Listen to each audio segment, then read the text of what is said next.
So I'm Roger Lacroix of Capitalware, and this session is on the next generation, or MQ Visual Edit version 2.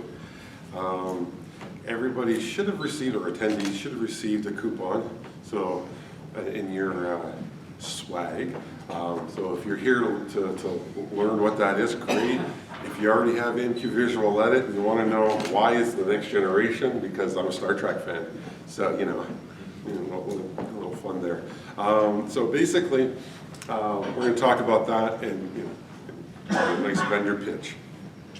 So what is MQ Visual Edit? For those who don't know, it's a product that I developed and started selling in 2003, a long time ago.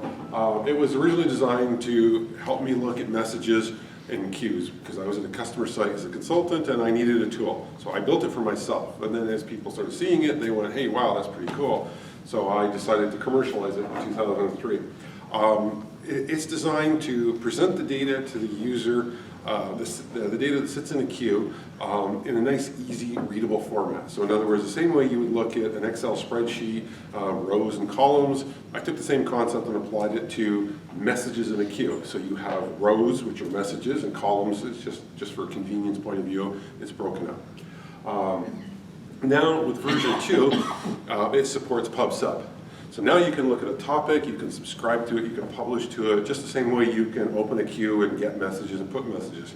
So that rounds out now the next generation. And who's it designed for? I built it for myself because I was a developer, so that's the primary market is if you're a developer, a programmer, a QA tester, what do you need to do with messages? Do you need to load them, save them, edit them, delete them, clean up, forward messages between queues, whatever. Now that's not to say that an MQ administrator can't use the tool. More than welcome for MQ administrators to use the tool. It works great if they need to clean messages up or do whatever. But I designed it more as for developers to do their work. So in other words, they're creating an application, they need to create sample data, or when they run their application, look at the queue to say, what did my application do? What messages did they put in the queue? You need to be able to see that, in a nice, easy, readable format. Originally, if you're a previous user, you'll know that I tried to support any platform you want to run MQ Visual Edit on. That's a headache. Yes, Java can build once, run anywhere, but it sounds better than it actually is. You get into problems with the GUI being displayed right when you run it on AIX server or Linux or wherever. So, I've decided from now on, it's going to be a desktop oriented. If you put it on a server, sorry, I'm not going to support that. If it it may work, it may not work, but it's going to be unsupported. Because it's a large headache, and people don't understand X11 clients and servers, and why doesn't it work this way, and how it works better that way, and so it's going to be oriented solely to the desktop. So Windows, those versions, pretty modern stuff. The Linux desktop, and then when I say a desktop, Ubuntu or whatever equivalent to a desktop, non-server, and Mac OS. 8 and higher. The reason I chose 8 and higher is just because of the level of Java at that particular version. And my son's, everybody in my family is a Mac user except for me. So I told my son to look it up, to tell me what version of Java is a good level. And he said, 10.8 is a good version. So anyway, what can you do with MQ Visual Edit? You can delete messages, create messages, edit messages, update them. Whatever you want to do to a message, you can do, go in and view it and do what you need to do. You can open multiple queues from multiple queue managers. So if you have a ZOS queue manager and you have a Windows queue manager or a Unix one, you can open all windows up and be looking at all of them and jump between them. If you decide that there's messages on ZOS, you can export them, save them to your disk, and then load them up on a Windows server. Right? It takes like 4 clicks. I'll show you later on. It's like 4 clicks, and you can save some data and put it somewhere else. And it's just that easy. Now we got support for PubSub. You can create and update message in the topic. There's no such concept of deleting a message in a topic. I wish there was. I tried to figure out how that concept could be enabled. There's just no thing. the way to do that. The same way you can open multiple queues and multiple queue managers, you can open, or you can subscribe. I like to use the open, but people keep getting after me saying it's subscribe. You can subscribe to multiple topics in multiple queue managers. It's the same way you can open a queue across multiple queue managers. So basically, it's got built-in features. This has been around for a while. You can import and export messages. Now, there's a subtle difference between import and export and backup and restore. And a quickie, the difference is import-export is dealing with just the message payload. In other words, your data. It doesn't care about any headers. It's just you got data, you import it, you export it. Backup restore is basically going to grab everything, the message data, the headers, name value properties, all of that information, and save it into a file. And you can save one message or all of the messages in the queue, and then have them for later for replay, so you can load them back up later on. Now, what I did was I extended the concept to PubSub. So basically, any messages that are published on a PubSub, you can grab them and you can back them up. And not only can you just back them up, you can take PubSub messages and put them to a queue. You can take messages you took out of a queue and now replay them to PubSub, right? Because a message is a message. And since MQ treats PubSub with the same standard MQMD, right, and name value properties, it'll go between the two. I kept the format, so if anybody's familiar with the VEQ file format of backing up, restoring, same concept, everything works exactly the same when you get into topics. I'll show you how to, not many people use this, but a few people like it. Generate a PDF of all the messages in your queue, or one or two or whatever. So if somebody says, hey, maybe you're an administrator, you don't allow people to look at your queues, and they say, but I want to see the data in my queue. You can select some messages, say export them as a PDF, and you can include the header if you want, the MD, and then it will generate a PDF, and then you can send that email to somebody, say, here you go, here's your stuff, and it was, or if maybe you got to give it to a manager, right? Here's what it looks like when it sits in the queue. Right, and it just takes it right off the queue and builds it. You can, if you don't want to update the message data, but you just want to update the header field. Maybe you got to change the priority or the persistence, right? So it's got the ability just to open the message and just edit just the header. So in other words, you don't see the data, it's still there. It's just you just look at the MD and the name properties, and you can edit it and click save, and it goes back to the queue. Right, and off you go. You can compare some of the extra features. You can compare a message to a file. So maybe you exported a message to yesterday, and now you do it again today, and you go, it looks right, but I want to compare the message in the queue to a file, and then it will show you if there's any differences between the two. It'll highlight it, the standard red, green, blue, and for differences. It's a desktop application, so just like any other application, you can cut, copy, paste between MQ Visual Edit and any other desktop. So maybe you got an application open running and you need to put that data in a queue. So you can just go over to the application, highlight, say copy, go over to MQ, say paste, and you got a message, just like that. 3 clicks and you're done. It's got built-in hex editor and an XML editor. So for those people that do XML payloads, it'll throw it up, and you can edit in an editor and do all your attributes and tags and stuff, and away you go. It supports every known, well, not every known, but every common formatted message that's built into MQ. So from the MD, RFH, RFH2 is the JMS message standard that we all love and hate. Kicks, the dead letter queue, MQ event, IMS, the transmit queue, SAP, and the bad SAP message, for when it was to its dead letter. And is, for a number of years, supports 8 languages. From English, Romanian, Spanish, Portuguese. And obviously in the U.S. you're primarily English, but you'll have a few people who would like to see the menus and all the options in Spanish, and that's fine. In Canada, we're primarily English, but we do have a lot of French people in Quebec that use it. Out of Europe, whole loads and people want it. For those people who have been using it, there's stress testing tools, and those are still exactly the same as they were. So there's a get, a put. So in other words, you can have a little driver running to get all the messages on a queue, another driver to put messages, just to force messages through to run. Then there's the client sim and then the server sim. So in other words, A client sim will send a message and then wait for a response back. So in other words, it's put get request or request response scenario, and the other side of it is somebody will get a message and then send a response back. They're simple little drivers that help application developers test their code. I'm building an application, but I need to get a response back. Well, okay, run the sim server then, and it's there. There's a new monitor now for the queues. The other three were existent, so queue monitors gives you the basic stuff of a queue, depth and max depth, current depth, statistics on how many messages are going through in a given instance.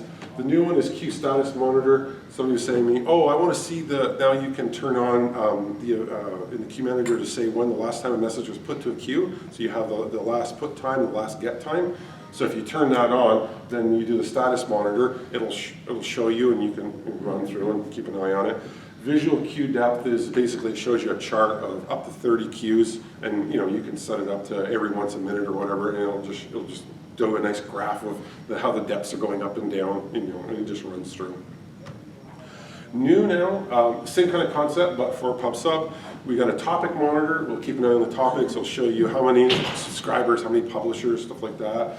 And the subscription monitor will show you what subscriptions are active and what the message count is, like how they're going through. So if you're running an application saying, and somebody's complaining, hey, why aren't you publishing messages? You can look to say, oh, look at, I am publishing messages. The count's now at 120. Oh, look, 130. Like you can say, no, it's publishing. Your application must be broken because I can see it going through.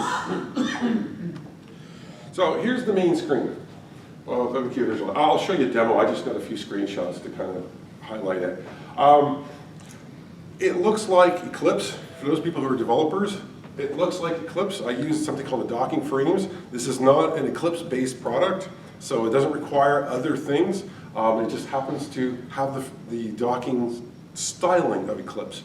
So basically, you've got the standard tabs and stuff. So on the far left, you have the queue manager dock. Basically, you can create groups. So the blue label is a group called default. So that's what you start with when you open MQ Visual Edit, and then you start adding queue managers underneath. The lower left is the status of what's going on with the open queue. So here we have test queue 1 with 2 messages in it. In the lower left, by default, it's every 60 seconds that little dock in the lower left will be updated. It'll tell you like how many messages are currently there, the status of if it's get enabled, put enabled, and just kind of like some information, and like if you need to see what's going on. On the right, when you click on a message on the right, you will see all the MD information. So, and it's sorted alphabetically. Down here is if the message is has name properties, like for let's say example, a JMS message, then you'll have the name and the value associated with it.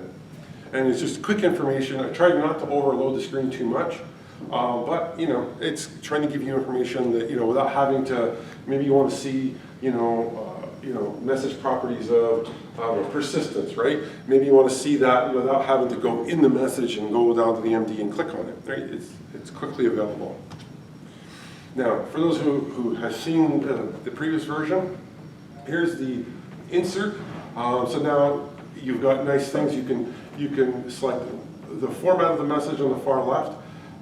So you can click none, or a string. You can build RFH, RFH2, JMS, IMS, KICS, and SAP message types. And it's got the pre-formatted screens, and I'll show you a demo of it. And so basically, it'll lay out the format. You don't have to worry about adjusting it. It knows and understands those message formats.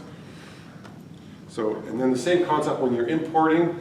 So you've already selected the file or files, one or more files, and then it'll just show you the information. Again, you select the format type, whether in the bottom left, whether it's each line goes to as a separate message or the whole file goes as a message. And then you got your MD here, and then tab for name properties. And so if you need to fill out extra information, maybe persistence, priority, whatever, you fill it out, click OK or click Save, and it will be right into the queue. And you can load up one file, or when you're importing, or you can go in and select a whole bunch of files in one shot. The one template that you have here will be used for all those files. So here's the message editor. So when you clicked on it, a message, it'll show you, here's a sample with MD, the name properties, and then If it happened to be an XML message, you could click on the XML viewer. The hex, and then EBCDIC hex for those mainframe people who want to see the stuff. And I'll show you in a second all this stuff, this fine stuff. So, never mind the questions. Now we get to the good stuff. I'm going to put my glasses on. So, after you've installed it, it's a standard application. So, you go over here. I still use Quick Launch from the old days. So you throw up MQ Visual Edit. You do that. Let's center it up. Is it centered? Yep, hey, that's good. Okay, so here's MQ Visual Edit when it starts. Clyde's still here. And if you don't like Clyde, just kind of ignore him. So, yeah, basically same kind of concept. This is how you start. And the first thing you're going to do is you're going to want to register, right? So basically you go up to File, click Register. Now I already have mine registered, so it's going to say, hey, you got one, but you won't get that pop-up. You come in and you're going to register. There's only 3 fields of importance: your name, your email, and the license key that you have, right? You put that in and you click the Submit button. It's going to go out to the Capitalware server and then give it the information and then bring it back, right? And it will populate, automatically it will populate the access code. Right, it'll get it from the server and say, yep, this is a valid license key and it's never been used before, and it'll populate it up. Now, if for whatever reason your company doesn't allow you to go to access a web server, right, from your desktop application only through a browser or whatever, then you just click on the OK button here, and it will pop up a little dialog box. I'm going to just do it like this, like this. Okay, so you just, like it says, cut and paste the information, email it, and I'll generate it for you because your company doesn't allow your desktop applications to talk directly to the internet, and that's fine. When you get it back, all you're going to do is you get the thing back. You're going to click Add, and you're going to put it in. It's pretty straightforward. Now, some companies have proxy servers. And if your company does allow you to connect to the internet from a desktop application but through a proxy server, then just go into and this is in the manual, you just go into the settings. Oh, I should have done it the other way. Okay, this is just preferences, this icon over here. So you go File, Preferences, you come in here, you click on Enable Proxy Server, fill in whatever your proxy server information is, and click OK, and and then MQ Visual Edit will be able to talk to it. 2 of one, 3 of the other, your choice, and it will go. And since we're in the preferences, I may as well just kind of go through it. So I don't need that. So the COM profile, basically, I have a term, it's called Key Manager Access Profile. So that's how it's information about how it's going to connect to your Key Manager. So you give it a name, and then you give it your Key Manager name, and then whether it's remote or local. If it's remote, then you got to give it the channel, the IP, and the port, stuff like that. And if you're using SSL, fill in the SSL information. So all that information has to be stored in a property file. So this is by default, it's going to be stored in the user's home directory, right? So each user, if you had, like in the old days, if you had more than one user on a PC or whatever, each person would have their own settings. So under the main window, is all the things that you can tweak about it. Whether you want the column size to be 50, whether you want the toolbar to be at the top or the bottom or the left or the right, whether you want the docs, some docs on, whether you want to move them around, you can configure it up any way you want. I've tried to give you lots of options to make it, your way. Now in the edit window, you've got options to say, I want line wrapping on, I want line numbers down in the left hand of the gutter, just options. MQ General, this is basically, the top one is how you want to see JMS messages. Old style is you see an MQ RFH2 and all the wonky data. The new style for IBM is to show it as named property. So by default, it's going to show the new style. But if you're an existing user of MQ Visual Edit and you're used to seeing the MQ RFH data, just click the other one, and I'll show you an example how you can go back and forth between them, and away you go. So, and then some default values for the monitors. So you've got, by default, it's 60 seconds, and I've changed mine, the main window, I changed mine to 10, and basically I'll change this one to 10 too, just for the demo. What? So, and then just click OK to save it. And now you got queue specific stuff, a whole bunch of defaults. So you can populate how you want, what you want to see, how many messages you want to pull down at a time, what the default context. So when you open a queue, these are when you have the open window up, this is what's going to be default set. You can change them all, but so as you're going along, if you want particular values when the window opens up, you can set them here, and then you don't have to keep every single time opening the window changing them. And the same is true for topics. And then, the first one at the top is, topics is a little different. And with queues, it's always a snapshot. When you open a queue, it takes a snapshot. It will show you all the messages in the queue at that particular time, and then it lets you work with them. And anytime you want to see, is there any new messages, or you can keep a track, look down the monitor, you hit the refresh button, and then it will refresh the screen with the latest things, like the latest messages in the queue. With topics, you can't do that. Topics is a live thing. When you subscribe, while you're subscribed to it, you're going to get the message. When you're not subscribed, you don't get messages. So it stays connected when you open a topic and you're subscribed to a topic. It stays connected, and then so that means that the messages are coming in, and so the screen will constantly be updated. So if you get a message a minute or a message a second, it'll constantly be updated. So how do you want the message to be? You want them to be inserted at the top and pushed down, or you want to be inserted at the bottom and scroll up? So it's kind of, I gave you the option there, which way you want to go. So, save. So if you change preferences, I'm just going to say save.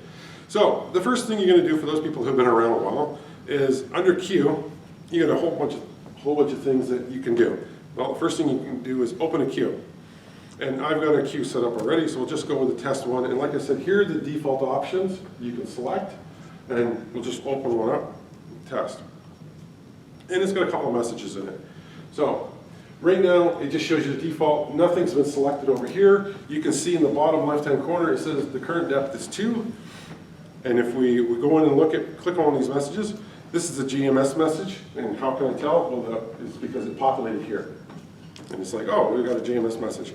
Okay, so, it's that simple. You can scroll up and down and look at the MD here. Look at, in case you need this stuff. Now, if you wanted to edit that message, double click on it, and it will open up. And now we go into the MD. So we can look at the MD and say, maybe we want to change a report option. We can select it.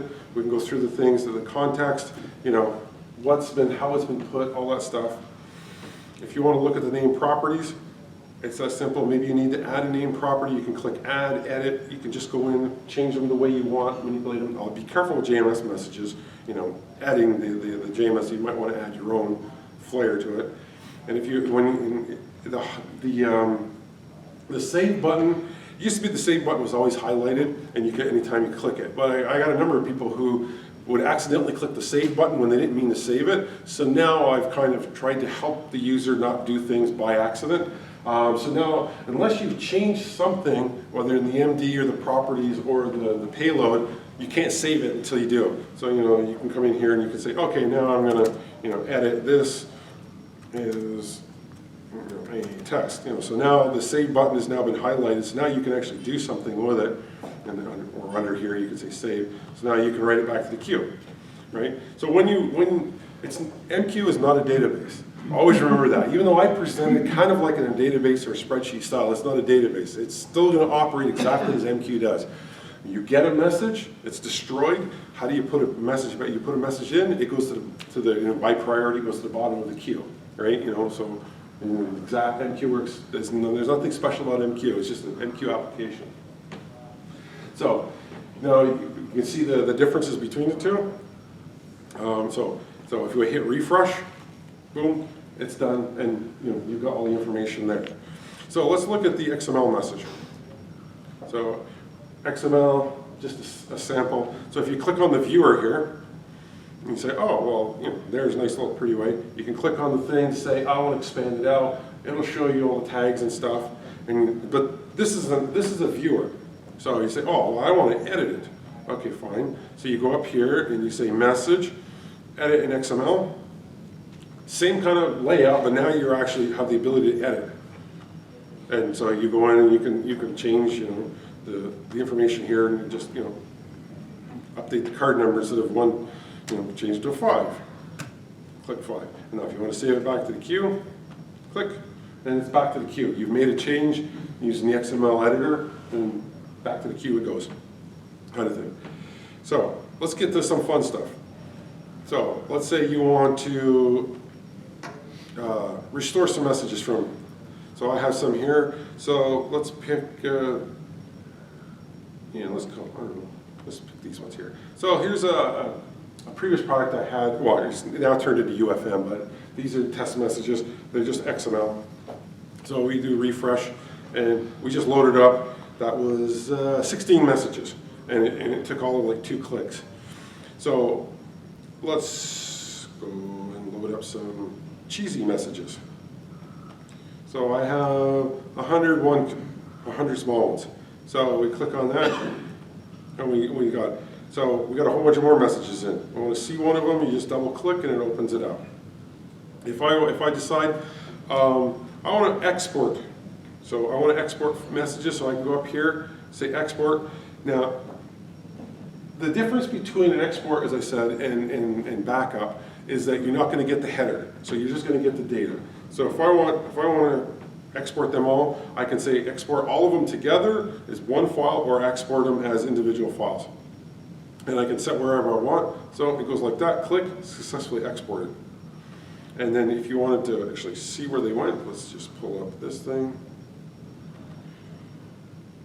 Test. Test data. Sorry, it's just going to see what, I forget which directory I just exported to. Oh, just test data. Okay, so we go down to test, scroll it down. Now, these are all the messages right here with a number behind them, or in part, I should say, suffixed with a message underscore thing. Those are all the messages, and if you want to see one, say, oh, what does it look like? Oh, sorry, that's why I have my editor. I'll put it in Notepad, a little less. So here's what it looks like from Notepad. There's your message data for one thing, and it's got all of them are all there sitting exactly as you want. And that may be well and good for some applications, but you may say, no, I want to be able to save everything is one thing. So I'll just put it in temp here. So I'll just call it test4.veq, right? So all those same messages are now written out. So if I go and open another queue, and call it test2, I can load those same messages back up. Didn't I just put it in that directory? Well, I won't worry about it. Oh, I thought I put it in that directory.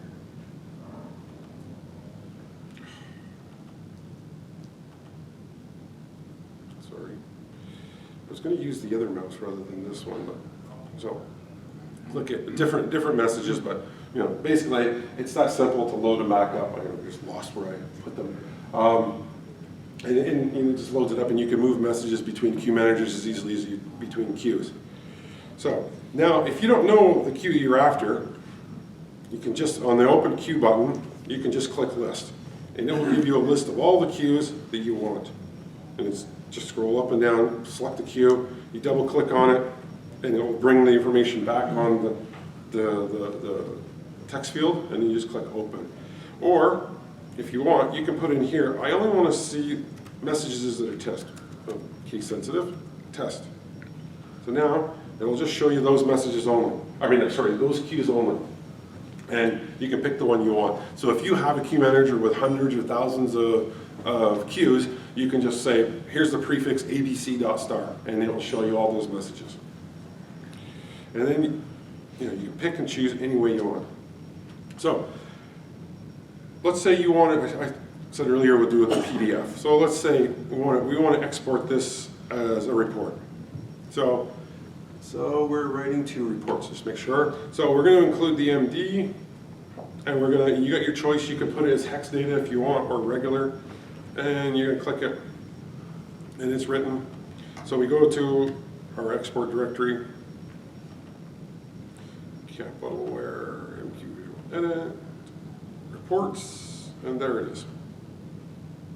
And so as you page down through it, you get first, each message will be its own section in the document. So the first section is going to be message 1, and then it's got all the MD broken out.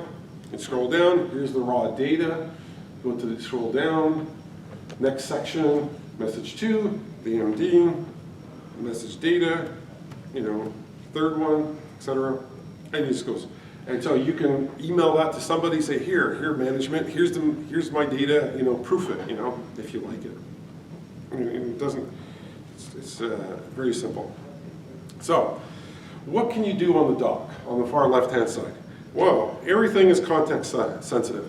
So, you want to add a group, you can go over here, sorry, if you want to add a group, you go up here, say File, and then you can say Add a Group, and you can say New Group.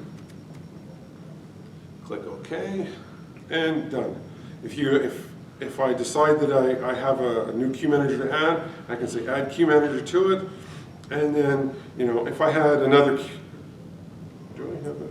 I could just MQ1 test. Got it. This is just a name. You can call it anything you want. I'm just going to point to the same queue manager. So MQWL1 and that's the queue manager name. So I'm going to actually end up with 2 definitions, but that's fine.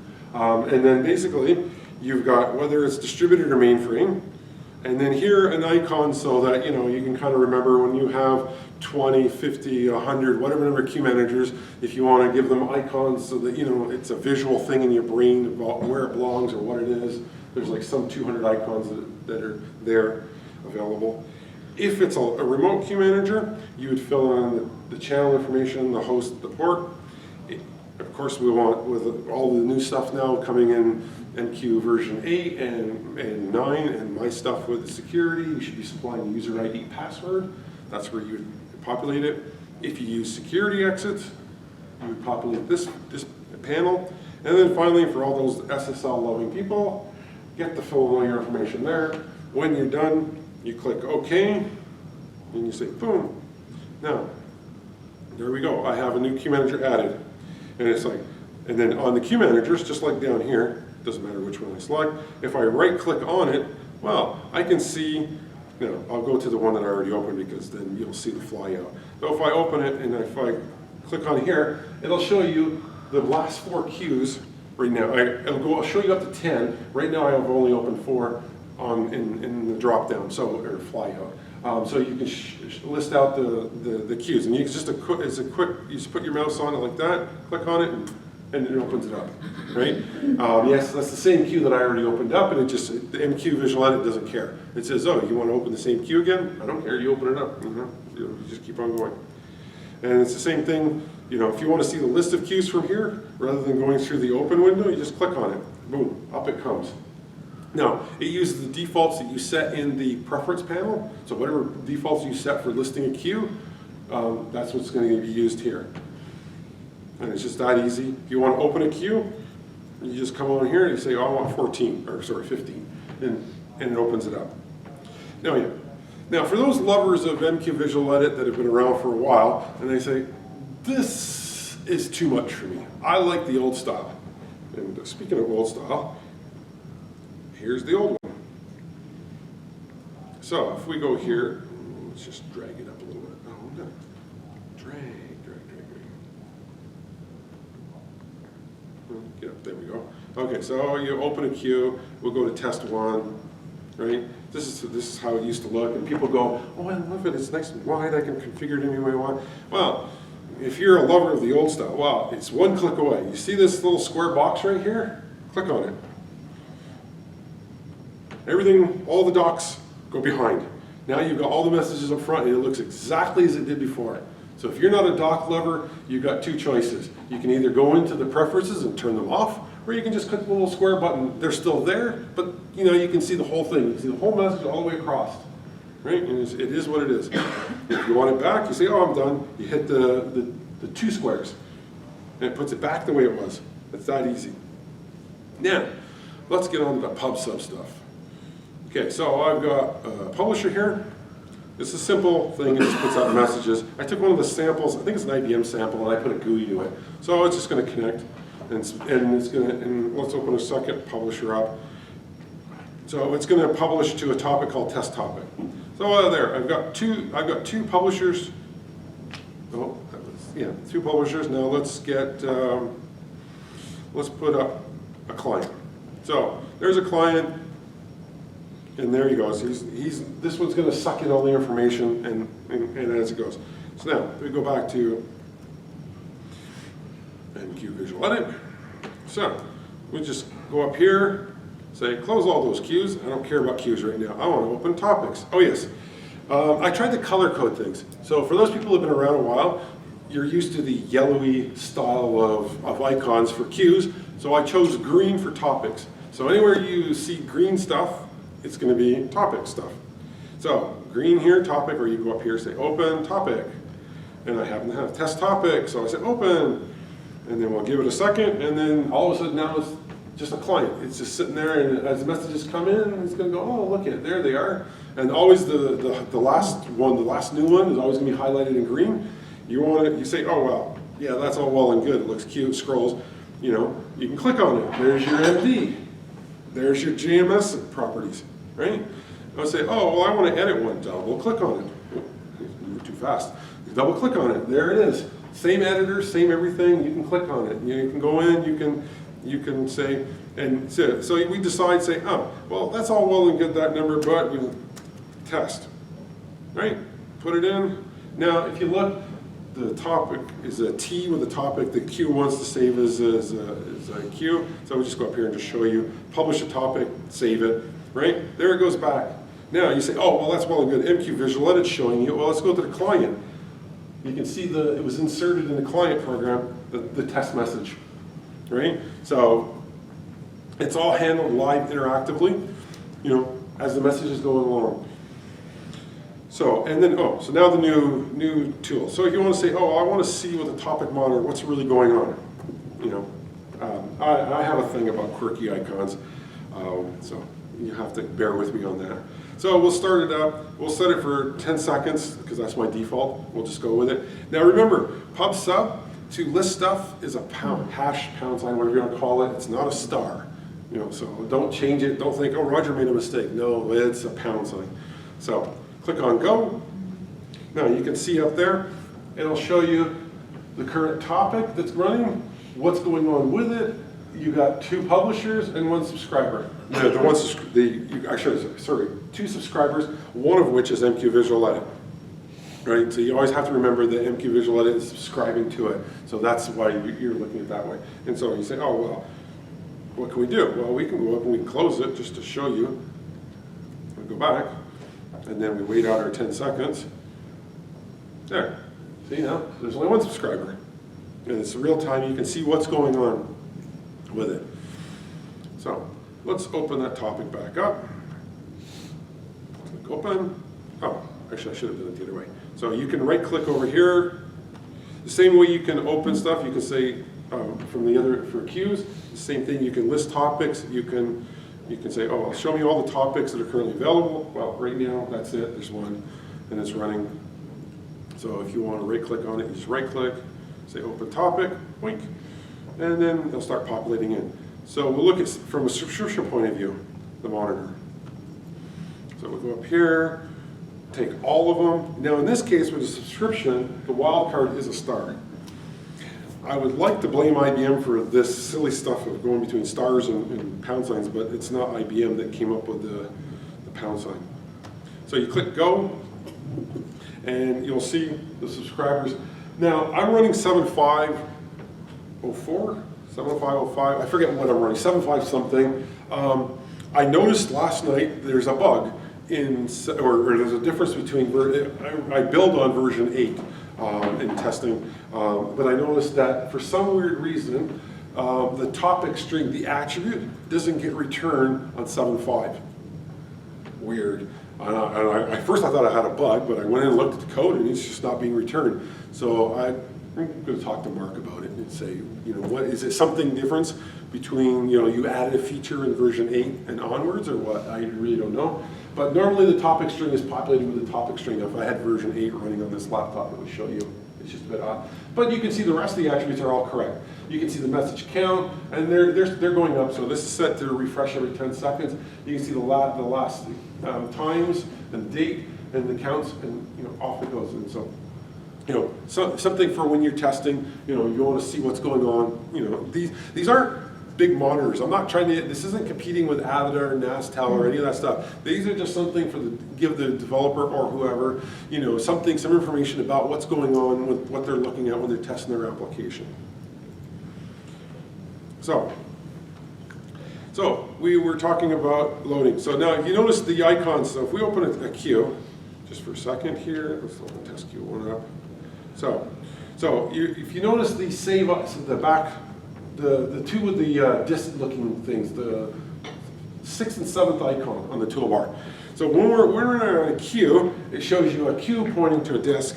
When we're on a topic, it shows you the topic icon pointing to a disk, right? Because from my perspective, a message is a message is a message. It doesn't matter where it's coming from or where it's going. So you want to select some messages, you select some messages, you go up here and you say, I want to write those out, and then you pick your thing. So you say test4.veq,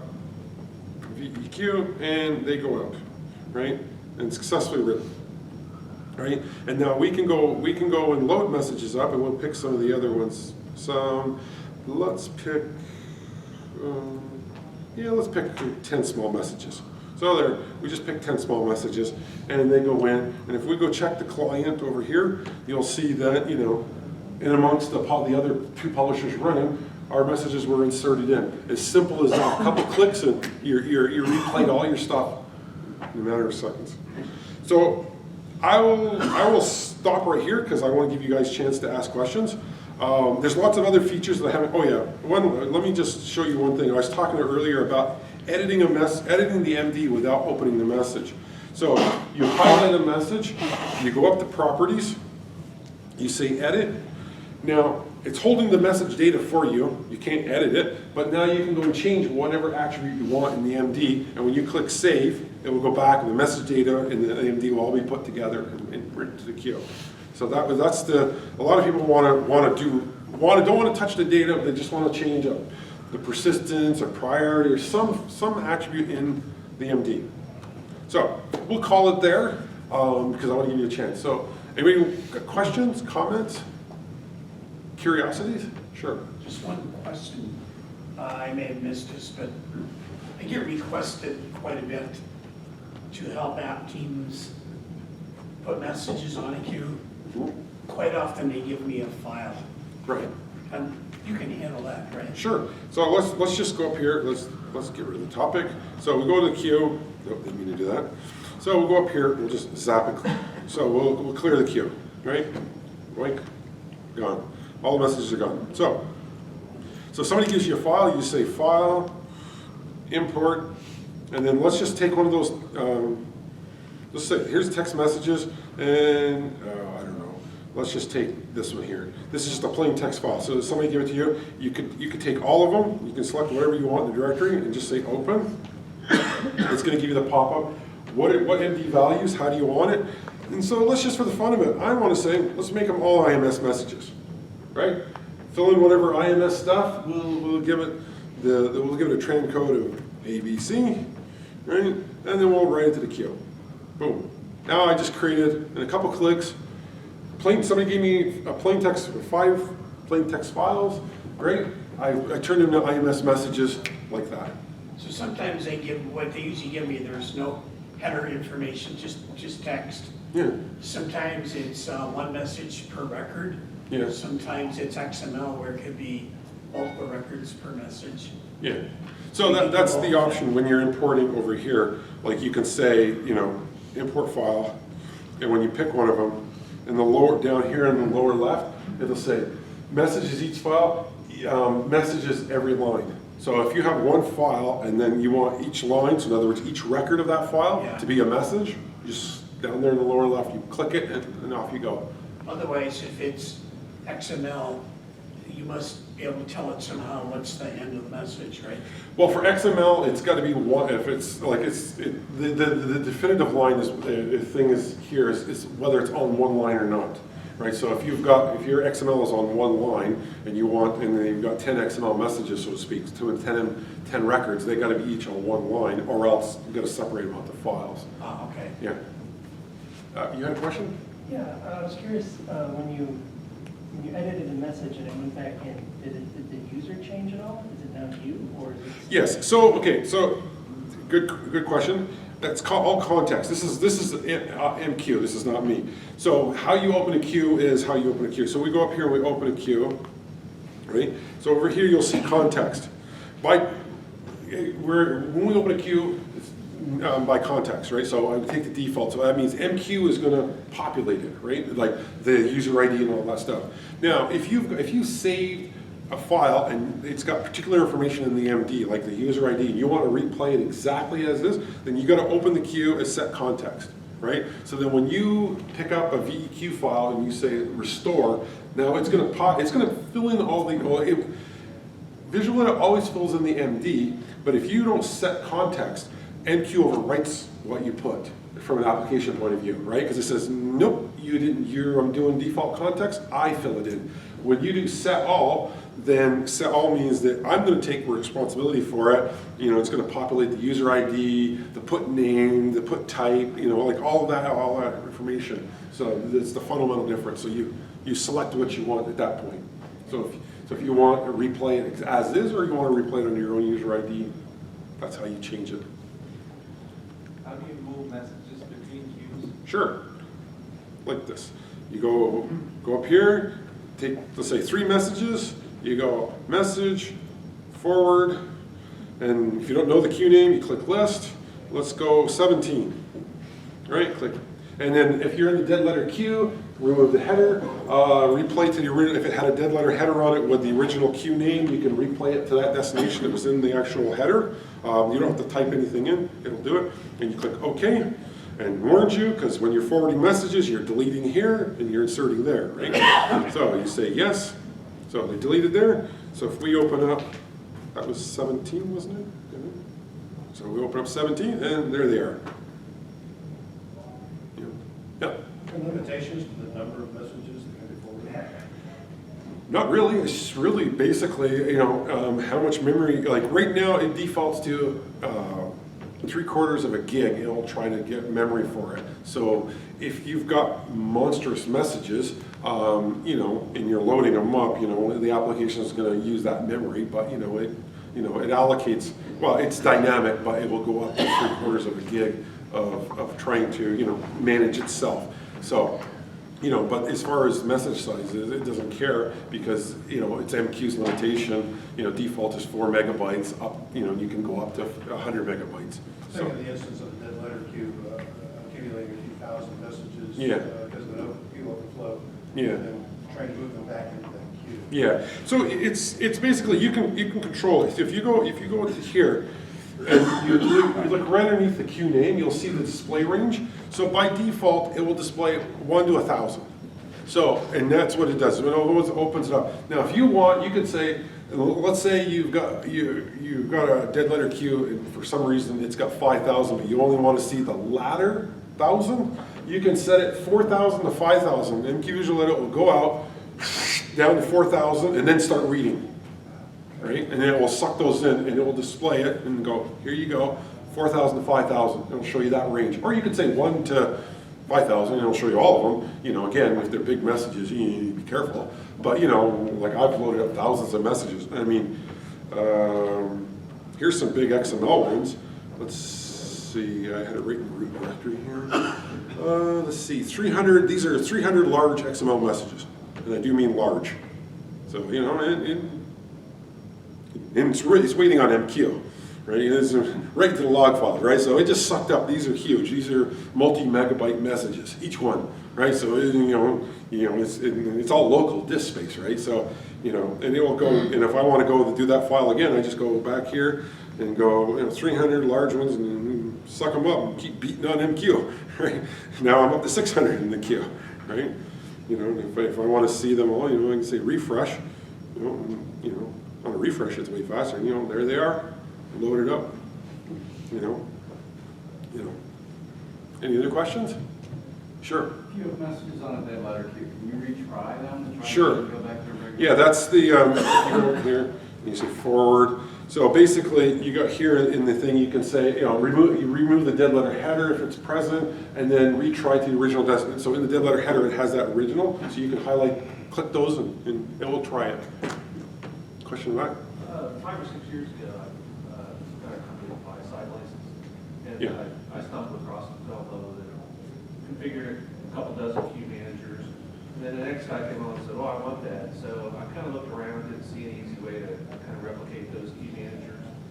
So I basically went into took my INI file, edited whatever it is, INI file in your install folder, and just dropped it in there and saved it, and boom, you had all the queue managers. Yeah, it's called the com profile.properties file. Yeah, you could share that if you want. Do you have like a way to basically clone the configuration and export it to the next person? Or? Yeah, basically you go to your home directory. So in my case, now my home directory, I set a drive Z. That's my home directory because I'm lazy. I don't want to go through the other way. So basically, if you go down here, you'll see this guy here. So this is where all the information is stored. It's just a simple, it's Java's property files, right? That's all it is. And so, if I go edit here, you can see, open with, okay, let's see other programs. There's no way in the tool that you don't have a drop down or anything. No, I've never built it in, but basically it's a name value pair kind of thing, and the information is stored there. So if you wanted to share that, you create it and off it goes, kind of thing. And that's where all the information is stored is in that file. So don't delete it. The other thing that's really been kind of troublesome, especially when you're new to it, is when you're exporting messages. The default is one message to one file. Yeah. It'd be nice if that was flipped around, so you don't like flood your desktop with 10,000 icons. Oh yeah. Yeah, maybe I can make it as a preference. I know the preference because the preferences went from like I don't know 10. Now I've got a ton of preferences. So it's just another preference that I can add in there, under the options. So Feedback. yeah, sure. Something to put on the to-do list. Sure. One of the requests I've been getting lately is to mask out person identifiable information. Right. Would this tool be able to help with that in any way?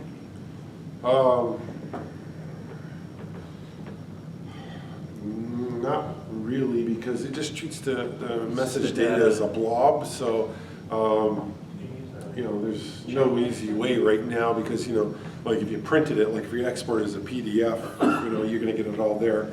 So it's not. I was just wondering if you could define a user mask when you're exporting the data and would apply it to messages of the same format and filter them out. Yeah. No, I've never been asked that one. Never thought about it. I do want to expand I do get a lot of mainframe people who use it on the desktop, and their biggest thing is, well, all my data is in a copybook, and I want to see in MQ Visual Edit the same copybook. So now that I've rewritten MQ Visual Edit and the GUI is more, I can do more underneath. That was the whole point. I built more information underneath. So now what I want to do is part two, or after this release and future stuff, is to add it so that people can have user defined. The same way you go in here and you say, let's open an IMS. Right? Same way you have this, right? You got the IMS fields. You're not monkeying about. Like, here's what it really looks like, right? When you look at it, here's what the data really looks like. You got the binary fields and then finally the data, right? So what I want to do is be able to have user defined for those mainframe people for copybooks to say, okay, well, I've got, text here and binary there and fixed decimal or whatever, and be able to, so that when they have a message type or define it to a queue, so all messages in the queue will have this map, so to speak, and so it'll present it in a nice, easy nice easy layout. I'll look up what that was. And it's so that's my goal is that but that's 6 months or whatever out because. User editable? These fields are not, but in the future, yeah, there'll probably be another, like what I was thinking was like, I don't know if I want to call it map or something like that, so that you would have up here where you'd have, like where you have tools or whatever, you'd have a map, and then you'd go in and say, oh, I want to create a map. Okay, here's how my data is laid out, or is it comma separated data? Whatever it is, and then, basically create a field name, size of the field, and then you go and populate it, and then assign and say, oh, when I open these queues or this queue, map it for me, right? That's where I'm going with it. That's not this generation, that's down the road. But that was the idea when I rewrote the guts. I started rewriting this in 2 months after the conference in 2014. So it's been almost 2 years of rewriting, between other things, between doing the conferences each year, doing security stuff, I've been writing code. It started out as a 6-month project. And yes, I take the blame. I totally underestimated the workload. Sure. The stress tools that you talked about Yeah. initially, is that a quick demo that you can show us? Yeah, sure. Like, so let's say you want to put a bunch or get a bunch of messages. So which queue is this open? So this is test 17. So we go over here, test 17, and so the getter. So you click go, and it will it's going to sit there and suck all the messages off. So if you have applications running, pumping the queue, it'll take them off. If you need to put messages to a queue, let's say you can go over here, you can say 17. Now, we got to do lunch. This will be the last thing. So let's say we got 100 messages. Let's do 200. You got your choice. You can load it from a plain text file, the data, a VQ file, or you can just simply go this test message. Right? You click go, and then it's that fast. 200 in. No, boom, and it was that. And if you want to slow it down, you can say, okay, well, let's do 50 messages, and we'll put 100 millisecond gap, right? So you can actually see it working. And you'll see it working. If you watch the getter up there, you can see that it's that fast, and it's just pumping through. User access, in control the user access, like dashboards, production data, editing, and all that stuff. Sorry, a little louder? User access. So how do you restrict the user in dashboards, production data? That's MQ security. You can edit the data, you allow the data to... Sure, MQ Visual Edit is an application, right? So whatever permissions you're allowing that user, whether it's MQ Visual Edit or MO71 or any other tool, that's their permissions, right? So you set security up in MQ to say this user has permission to get put to this queue or these queues. So you do the security on the MQ side, right? MQ Visual Edit is just a tool. Yeah, no problem, thanks. Let's do lunch.